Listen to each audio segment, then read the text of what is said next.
अस्सलाम वालेकुम। आज मैं बना रही हूँ मूंग और मसूर की दाल। तो चलें इसकी रेसिपी की तरफ चलते हैं। यहाँ पे मैं आपको दिखाने के लिए ये दाल रखी है कि ये मैं मसूर की दाल ज़्यादा ले रही हूँ और मूंग की कम ले रही हूँ। तकरीबन इससे आधे से भी आधी ये मूंग की दाल है।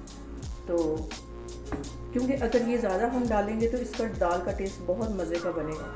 तो इसे मैंने एक साइड पे कर देती, ये मैंने भिगो के तकरीबन आधा घंटा पहले रखी हुई थी। तो अब मैं स्टार्ट करती हूँ। कुकर का इस्तेमाल बहुत ही कम करती हूँ, इसलिए कि हमने खाना मतलब टेस्टफुल बनाना है, ताकि ना कि उसको गलाना है। ठीक है, तो मैं ये मिट्टी की हांडी में पकाने लगी हूँ दाल। तो ये मैंने 3-4 दफ़ा दाल को अच्छे से धो लिया था। इस पानी समेत मैं दाल को अंदर डाल दूँ।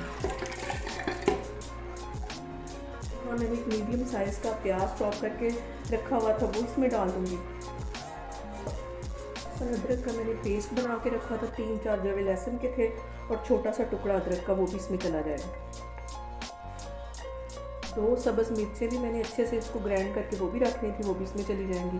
और अब मैं मसाले डालती हूँ। टेबल स्पून के करीब ये मैंने कुटा हुआ धनिया ये डाल दूँगी। टीस्पून इसमें नमक चला जाएगा। आधा टीस्पून के करीब में ये रेड वाली मिर्च डाल दूँगी, क्योंकि मैंने सब्ज़ मिर्चें भी 2-3 डाली हुई हैं। और आधा टीस्पून में ये हल्दी डाल दूँगी।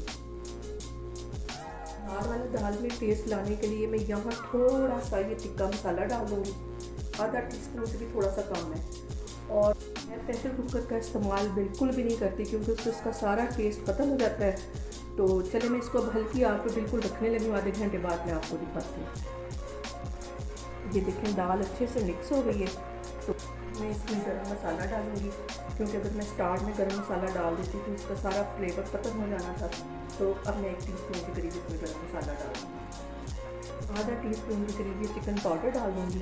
आप चाहें तो चिकन क्यूब्स भी डाल सकते हैं। तो इसको अच्छे से मिक्स कर लेती हूँ। तो मैं इसका तड़का घी में लगाऊंगी, कुकिंग ऑयल में इसका इतना अच्छा टेस्ट नहीं आता। तो ये 1 चम्मच मैंने घी का डाल दिया। तड़का बनाने के लिए सबसे पहले मैं 1 टीस्पून के करीब ये ज़ीरा डाल दूँगी। और ये सूरत मिर्चें 3 से 4 साबुत ये डाल दूँगी। और इस तरह से अच्छे से हिला लेती हूँ।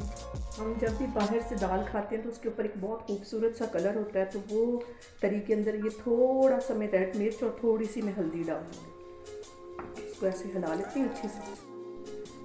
इसको ज़्यादा पकाना नहीं है, बस ऐसे 8 से 10 सेकंड के लिए बस इसको गर्म करना है मिर्च को। और ये जो मैंने हल्दी डाली है, तो फिर मैं चूल्हा बंद कर देती हूँ।